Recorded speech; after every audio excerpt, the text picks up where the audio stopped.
Donc, le but de la rencontre aujourd'hui, Éric, c'est un peu pour savoir qui est Éric Latour. Hein? La grande question. La grande question. Souvent, les gens nous disent « Oui, je le connais. Il me semble que je le connais ou je l'ai déjà vu à la télé. » Mais après, tu sais, on aimerait aller un peu plus en profondeur pour que les gens puissent vraiment identifier le personnage. Donc, si je te pose la question tout simplement, qui est Éric Latour, tu réponds quoi? Un gars de Saint-Jean. Une famille qui est établie depuis 200 ans de père en fils dans la région. On a des racines profondes. Les gens s'en rappellent peut-être pas, mais quand j'étais beaucoup plus jeune, moi, je jouais du clavier au parti de hockey du junior majeur, les Castors, les Lynx, la Ligue d'improvisation. J'ai vendu des claviers pour Yamaha. J'ai eu 50 élèves durant plusieurs années à enseigner la musique, mais finalement, j'ai viré dans le domaine des médias. Pourquoi? Concours de circonstances, mais j'ai un background musical à la base. Puis, tu sais, souvent, les gens dans le coin, depuis longtemps, ils pensent que j'ai juste fait de la télé parce que les gens me voyaient à la télé. Mais moi, dans les 37 dernières années, je travaillais en radio, puis dans les 20 dernières, comme gestionnaire pour des compagnies comme Astral Media, Transcontinental ou Bell Media. Donc, à temps plein, mon travail, c'était dans la radio, puis surtout comme gestionnaire dans les 20 dernières années. OK, ça veut dire quoi, ce gestionnaire? Directeur de l'information, directeur de projet, directeur pour des applications mobiles, pour du web, direction générale de stations de radio, redressement financier. J'ai souvent, c'est drôle, hein, tous les mandats qui m'ont été confiés comme directeur, ça n'a jamais vraiment été pour gérer ce que moi j'appelle le day-to-day, mais pour gérer des projets, pour instaurer et implanter du changement.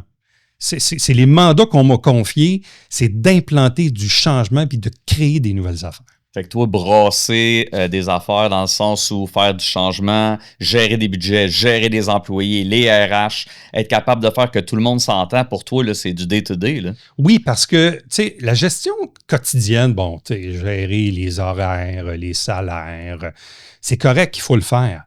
Mais je carbure davantage à gérer des projets et à implanter du changement. Ça me stimule beaucoup plus que de gérer les trucs au quotidien, là. Je comprends.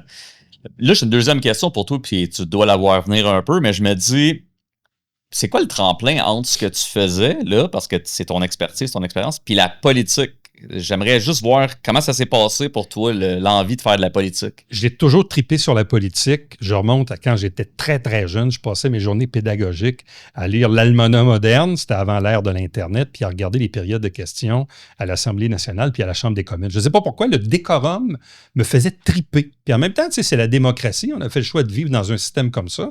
Mais tu sais, j'ai bifurqué dans le domaine des médias pendant très longtemps, depuis 10-15 ans. Je me disais, Éric, tu devrais te présenter au fédéral, au provincial, au municipal. Donc, ça faisait longtemps qu'on me tire un peu l'oreille pour aller faire de la politique parce que j'aime la politique. Et j'ai beaucoup de respect pour les gens qui font ça parce que c'est un sacrifice de vie faire de la politique. Puis là, dans la dernière année et demie, il y a eu des changements côté professionnel où j'ai eu à me questionner à savoir si moi, je restais dans mon domaine des médias, ou si finalement, je décidais de me lancer dans le vide puis de me lancer en politique. Tout le monde me dit « Ah, Éric, tu viens de Saint-Jean, tu habites Saint-Jean, tu as reçu tous les politiciens depuis 30 ans à la télé, tu connais les enjeux, tu connais les dossiers, tu as une expérience de gestion, tu as du leadership. Bref, vas-y donc maintenant, vas-y maintenant, puis présente-toi. » Puis c'est là que j'ai pris la décision, il y a un peu plus qu'un an, de dire, regarde, je saute dans le vide, c'est là ou jamais, je me présente, je me forme une équipe, puis je me présente comme maire au municipal. Bon, mais justement, pourquoi la politique municipale? Pourquoi pas le provincial ou le fédéral? Politique de proximité, sans rien enlever à ceux qui sont députés au fédéral ou au provincial, mais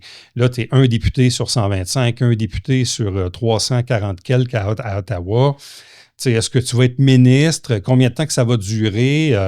Je trouve qu'au municipal, c'est la politique du peuple, c'est la politique de la proximité, c'est ton voisin, c'est un problème concret. Je sens qu'on peut prendre des décisions et en mesurer les effets rapidement dans notre communauté. Je suis curieux de savoir un peu ta vie personnelle. As-tu des enfants? T'es-tu marié? Je suis marié à Cuba. OK. Je ne sais pas ce que ça vaut au Canada. Non, mais en fait, moi, je suis avec ma blonde depuis une trentaine d'années. Puis oui, en 2013, on s'est payé un party à Cuba avec la famille pour se marier. Mais dans les faits, moi, j'ai une grande fille qui a 35 ans, mais en fait, qui est ma belle-fille, mais qui est avec moi depuis qu'elle a l'âge de 5 ans, puis elle me considère comme son père. Et j'ai eu des jumeaux qui aujourd'hui ont 28 ans. Puis ma plus jeune, Maude, a eu un petit bébé qui a aujourd'hui 14 mois, qui s'appelle Mathis. Donc, je suis un jeune grand-père de 54 ans. Puis ma blonde est infirmière, est nouvellement retraitée, mais a travaillé notamment en santé mentale dans les dernières années de sa vie. OK, OK. Puis tes passe-temps, qu'est-ce que tu aimes faire, là, mettons, quand tu n'es pas en train de travailler, là, pour J'ai fait décrocher? longtemps du ski alpin avec la famille, avec les enfants, beaucoup de camping, soit avec les enfants ou avec ma blonde dans les dernières années. Et nouvellement, depuis 10-12 ans, le golf. Pas super bon, mais j'aime ça, le feeling d'être au golf, d'être en plein air, de marcher, de se promener. Je sais pas, je trouve ça calme. T'es-tu un gars qui lit des livres? Si oui, y a-tu un livre en particulier qui t'a parlé, qui t'a... Je lis quelques livres, mais pas suffisamment. Moi, je suis un grand consommateur de nouvelles. OK. Donc, tu sais, moi, quand j'ai mon téléphone dans les mains ou même à l'ordinateur, je consomme de l'information. C'est surtout ça que je lis. Tu réussis à décrocher en lisant de l'information? Oui, parce que moi, dans le fond, j'ai souvent dit, puis je le dis à mes employés, j'ai dit, on n'est pas journaliste 8 heures par jour. On est journaliste 24/7. On est toujours journaliste. On consomme toujours de l'information. On veut toujours apprendre quelque chose, se renseigner, être mieux outillé quand vient le temps de poser des questions. Moi, je suis comme une éponge qui n'a pas de fin. Je comprends. Ton style vestimentaire, peux-tu nous en parler un peu? Tu es tout le temps beau bonhomme, tout le temps checké, BCBG. Quand je suis devenu cadre chez Astral en 2005, j'avais 34 ans. Puis à l'époque, le style Astral, c'était, puis ça venait du patron, là, pas de cravate. OK. Belle chemise, beau veston, des jeans propres, puis des souliers un peu sport. T'sais. Fait que c'est le mode vestimentaire qu'on avait comme cadre dans le domaine des médias, radio, télé, chez Astral dans ces années-là. Je l'ai toujours un peu conservé. C'est sûr que les gens qui me voyaient à la télé voyaient juste le haut, mais j'ai souvent été, moi, avec des jeans propres puis des... Puis c'est drôle parce que quand je rencontre les gens, « Ah, vous êtes plus petit que je pensais, vous êtes plus grand que je pensais. » Fait que c'est drôle parce que les gens, je dis, « Ben écoutez, c'est les mêmes lunettes, là. C'est le même gars, pas trop de cheveux, mais c'est le même gars. » Pour te connaître un peu, tu as tout le temps des belles lunettes, tu as tout le temps des souliers style un peu italien. Tu sais, tu as un petit côté fashion quand même. Là. J'aime ça. Puis, tu sais, les lunettes, très souvent, moi, j'aurais pris des lunettes plus flyées. Mais là, souvent, on me disait, « Ouais, Éric, tu fais de la télé. » Là, les gens, ils vont juste regarder tes lunettes. Moi, quand j'ai travaillé à TQS, le patron, il n'aimait pas mes lunettes parce qu'il dit, « Sont trop petites, on ne voit pas tes yeux. » Donc là, j'ai choisi des lunettes plus grandes pour le besoin de la télé, anti-reflet. Fait que j'ai toujours eu un souci, mais ne pas avoir fait de télé, j'aurais probablement choisi encore des lunettes plus fashion que ça. Ah, c'est cool. Honnêtement, c'est super intéressant. Si on te demande tes 3 qualités puis tes 3 défauts, on commence avec tes 3 qualités, exemple. Bien, les 3 qualités, je pense que je suis un réel rassembleur parce que je suis assez calme, assez patient, des fois trop dans certaines affaires, mais j'ai cette capacité-là de m'adapter aux humains qui sont avec moi. Tu sais, il y a des gens qui sont soupes au lait, il y a des gens qui sont timides, il y a toutes sortes de monde dans la vie.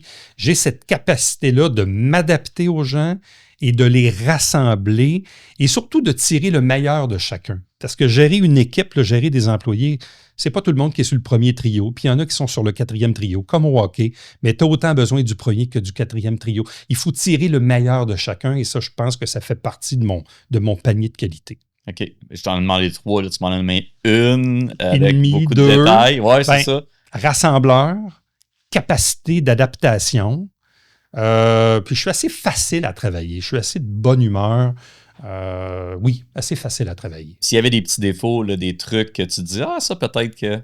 En fait, des fois, on a le défaut de nos qualités. Mm-hmm. Je suis malheureusement très intolérant à la malhonnêteté intellectuelle. Moi, quand j'ai quelqu'un devant moi, là, puis je sens qu'il fait... Tu sais, quelqu'un de mauvaise foi, là.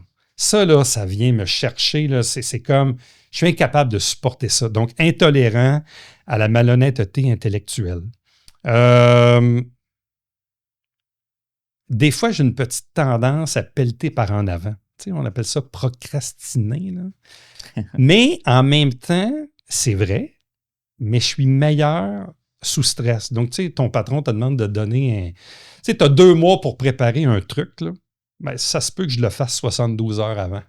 Mais il va être bien meilleur. Fait que t'es un gars qui performe sous le stress, sous la pression, quoi. Oui, parce que sinon, je m'endors, je m'emmerde, je trouve ça plate, je trouve ça long. Tu sais, comme là, on vit une campagne électorale. Pour moi, c'est un réel défi, c'est un marathon. C'est un gars qui aime quand ça va vite. Puis là, bien évidemment, on est ralenti par un calendrier obligatoire. Tu sais, il faut faire ce qu'on a à faire. Mais j'aime ça être dans l'action.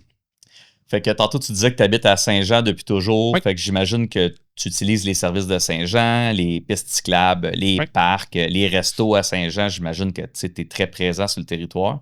T'as-tu des coups de cœur, des quartiers, des spots à Saint-Jean que tu es comme waouh, ça, je suis tellement fier, je trouve ça tellement le fun ou beau? Saint-Jean est évidemment, c'est ma ville, c'est la plus belle ville au monde. C'est une ville qui a un gros potentiel, mais c'est une ville qui manque un peu d'amour depuis quelques années. Tu sais, pour moi, l'élément, mon père était commerçant dans le centre-ville, il y avait un garage dans le vieux Saint-Jean. Puis, tu sais, pour moi, la place du quai, quand j'étais jeune, la fête nationale, c'était sur le bord de l'eau que ça se passait. C'était ça, la place du quai. Puis là, tu sais, il y a des travaux qui sont en cours à Saint-Jean. Puis, tu sais, je regarde la place du quai, mais je me dis, mais merde, quelle ville rêverait pas d'avoir un bord de l'eau? Puis là, nous autres, c'est un peu moche, là. Tu sais, pour moi, là, la place du quai, c'est comme le cœur de cette ville-là. Ouais. Tu sais, tu aurais très bien pu te trouver un nouvel emploi ou rester dans le domaine des médias ou, tu sais, avec toute l'expérience que tu as, tu avais plusieurs options sur la table. Pourquoi tu t'en vas faire de la politique? Tu sais, ça sert à quoi? Tu sais, c'est quoi ton... Ben, parce que je sens que je suis rendu là dans la vie. C'est-à-dire que moi, j'ai toujours travaillé à peu près 80 heures par semaine depuis 37 ans et même plus. Là, j'arrive à un point où j'ai le goût de travailler autant, mais juste avoir le focus à une place. Parce que moi, j'ai fait de la radio, puis j'ai fait de la télé, puis j'étais sur des conseils d'administration, j'étais sur toutes sortes d'affaires. Tu comprends? Là, j'ai le goût de travailler autant, mais juste pour une affaire, qui est ma ville. Puis, tu sais, je le disais tantôt, ma ville, elle est belle, mais elle manque d'amour, tu comprends? Puis je pense que moi, je peux modestement faire une différence dans cette ville-là qui a éperdument besoin de leadership. Puis j'ai le goût de faire ça. Puis tu sais, honnêtement, oui, c'est un sacrifice de vie pour moi puis pour ma famille. Tu sais. Puis comme tu dis, là, j'aurais pu aller retravailler à Montréal dans le domaine des médias. J'en ai eu des opportunités. Mais j'ai 54 ans, puis j'ai le goût de l'essayer, j'ai le goût de le faire. C'est là que ça se passe. 54 ans, c'est jeune pour devenir maire de la 11e plus grande ville au Québec, tu sais, non? Ouais, mais moi, à 75, je vais me reposer à la retraite avec ma blonde et mes petits-enfants. Tu comprends? C'est un choix que je fais là. Je comprends, je comprends. Sur les pancartes électorales, Éric, je pense qu'il y a quelque chose de particulier, il y a quelque chose de spécial. Il y a des codes de QR que les gens, évidemment, peuvent scanner avec leur téléphone pour aller voir des petites vidéos qui nous permettent de mieux comprendre et mieux connaître nos 12 candidats et candidates au poste de conseiller et conseillère dans la ville. OK. Puis tu sais, tantôt, tu parlais de tes implications, puis tu parlais des CA sur lesquels tu as été ou des trucs comme ça. Je serais curieux de t'entendre. Donne-moi toutes tes implications, toutes Oui. les Moi, trucs que tu as fait. j'ai siégé pendant 7 ans sur le conseil d'administration du Conseil de presse du Québec. Là, on est dans le monde éthique là, des journalistes. J'ai été sur le CCNR, le Conseil canadien des normes de la radio-télédiffusion canadienne, encore une fois, au niveau des règles éthiques. J'ai été sur le conseil de gouvernance du NAHADS, qui est dans le fond les alertes rouges, les alertes amber. Là. Moi, j'étais là-dessus quand on a démarré le projet à Toronto au milieu des années 2005-2010. Localement, le conseil d'administration de la Fondation du Cégep, le mentorat pour entrepreneurs avec le réseau Mentorat. J'ai été chef mentor pendant quelques années. Ça fait 10 ans que je suis là-dedans parce que moi, chez Astral, j'en ai eu du mentorat. Et je trouvais ça intéressant que localement, on puisse le faire avec des entrepreneurs pour les accompagner dans leurs projets. Je crois beaucoup au mentorat. Bon, mais pour la fin, Éric, as-tu un dernier mot à ajouter? Ça me fait un peu capoter de voir qu'il y a 40% du monde qui vont voter au municipal. Ça n'a aucun sens. C'est votre ville, c'est vos maisons, moi, ce que je dis au monde, c'est si vous voulez vraiment que ça change à l'hôtel de ville, il faut aller voter. Puis, essayez d'y penser. Ça n'a aucun sens, là, 40%. Il faut que les gens aillent voter. C'est comme ça. On a fait le choix de vivre dans une démocratie. Bien, si on veut chialer, ben allons voter. Pourquoi que les gens ne vont pas voter? Désintérêt. Puis, cynisme. Les gens vont se dire « Ah, qu'est-ce que ça va donner? Ça va être du pareil au même. On sait bien, ça se passe demain. » Tu sais, les gens sont... Puis je les comprends d'être cyniques, là. Puis on l'est, nous aussi, comme citoyens, là. Mais en même temps, je veux dire, il y a des pays qui se battent pour la démocratie. Nous, on l'a. Servons-nous-en. Je comprends.